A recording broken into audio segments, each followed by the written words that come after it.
English is one of those subjects that people kind of feel like you get it or you don't, and can find it really difficult to study for. So I'm going to give you some tips as an English teacher as to how you can study for English like someone who's good at it. So the overarching principle here is to act like you love it. People who have a real passion for any given subject accidentally think about it all the time. And so they're accidentally studying all the time. Basically, the way that your brain works is that you want to move things from short-term to long-term memory so that certain skills and certain content knowledge is really automatic as you retrieve it. And that process actually happens when we passively engage, not when we sit down and try and really focusedly study. So when you focus on a piece of material that you're studying on, the goal is actually to continue to ruminate every now and then on it, have inadvertent conversations with people, sporadic kind of interactions, bring it up again and again and again at unexpected times without a lot of routine. And that really helps your brain to kind of stick that information connected to other things in your brain. Basically means that you'll be having moments randomly throughout your time studying or not studying. That might help you to make sense of things in English. The other thing is that the way that memory retrieval works is that you want to have some time delay. So that's why cramming is great for if you have an exam the next day, but not so good if you want to remember something for the rest of your life. The reality is with English is that most of the skills you'll be building on and using the same things over and over and over again. So it is worth moving it into long-term memory and avoiding cramming.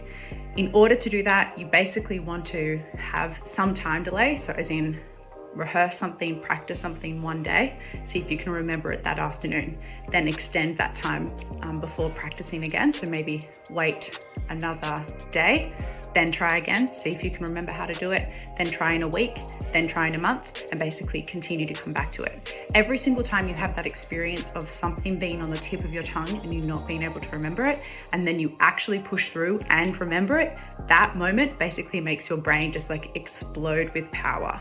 So you double, triple, quadruple your capacity to remember that piece of information every time you retrieve. And the idea is to actually strengthen that retrieval muscle as much as possible. So the ways in which this is happening accidentally for people is people who genuinely like books, for instance, which is really helpful in English, are then accidentally really strengthening that muscle because they might be having a conversation with their friend as they're walking, like, what are you reading? Or what did you like about that book? All of those kind of little intermittent conversations are like a lot of rehearsal as to how to go about analyzing a text. The first tip's a pretty obvious one: read the text heaps. If you're studying a book, read it 4 times if you can. Definitely read it more than once. Watch the movie that you're studying over and over again. Read the poems heaps, annotate everything, go over and over and over again. Like, saturate yourself in this text. What do you notice about people who love reading? They read that same book over and over again. If you love a movie, you watch it more than once. And every single time you watch a text, then you'll pick up something different about it. So that's one benefit. Another thing is you'll just become more confident. If you've watched a movie more than once or read a book more than once, you feel pretty confident participating in class discussion about the big ideas that's in that, or at least what happens on a plot level. When you engage in discussion in class time, that's like doubling the amount of learning that's happening in class time for you. Every time you sit and tap out of a discussion, you're forfeiting an opportunity to get ahead. Another thing that people do when they love what they're learning about is they talk about it constantly, and that means that they talk about it to a bunch of different types of people. So they don't just talk to their academic peers about it, but they may talk to people who are older and more experienced than them in that field. They may talk to people who have no idea about what they're talking about, people younger than them, siblings, etc. And so what happens when you do that is that you accidentally rehearse transforming the same pool of information into a bunch of different ways of communicating it, to simplify the language at times, to elevate it at other times. Sometimes you might be persuading someone about something. Sometimes you're just purely informing them, trying to give them the most concise version ever. So all of those little rehearsals are really important when you are inevitably going to encounter unseen questions in English. And so you actually have to memorize almost a pool of information and transform it to different contexts. You're essentially rehearsing that skill when you verbally do that with a bunch of different people.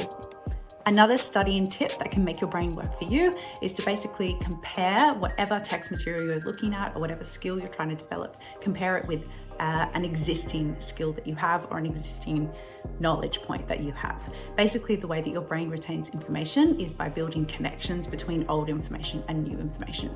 So as much as possible, you want to rehearse that. And the best way that you can do that is by comparing the new text or new material or new character or new theme, whatever it is, with an existing knowledge that exists already in your brain. So an easy way to do that and an informal way to do that is to literally think about who's the character and focus in the text and think of a character in a TV show or another book that you've read or anything like that, even a person that you know, and be like, oh, they're kind of like that. Even like a quick clinical truncated description of saying that character's like this person. You can do this in just like a silly way. You can look around your room and say, who is the biggest Romeo in the room? Who is the biggest Macbeth in the room?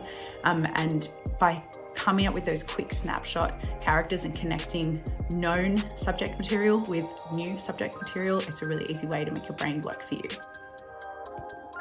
Odds are, if you're doing all of these things regularly, then you're going to have random thoughts, questions, epiphanies rock up at really inconvenient times, like when you're cooking dinner or in the shower. That's because of that ruminating factor. When you're passively engaged, that's when your brain's really actually working and converting things from short-term to long-term memory, as I mentioned before. Make sure that you write those things down, firstly, so you have a record of them, you don't lose them all. Sometimes we have great ideas and we totally forget about them because they occur just as we're trying to go to sleep. When our brain is kind of starting to switch off, that's when it seems to be working the most. Make sure you write them down. Remember, think, what would an English lit nerd do? They'd pull out their hand-bound journal and really just relish in the pleasure of handwriting that question down. It's also going to give you more confidence and means that you won't waste any opportunities because you've got some pre-made questions to raise in class time. And again, that gives you more opportunities to have discussion. And every time that you're discussing, you're really strengthening your brain's ability to retain information and also getting more learning time. So basically the moral of the story is fake it till you make it. What would a literature lover do? That's what you need to ask yourself on any given occasion. Prioritize talking about what you're learning in English and just start enacting those kind of behaviors that people who are really good at English do naturally.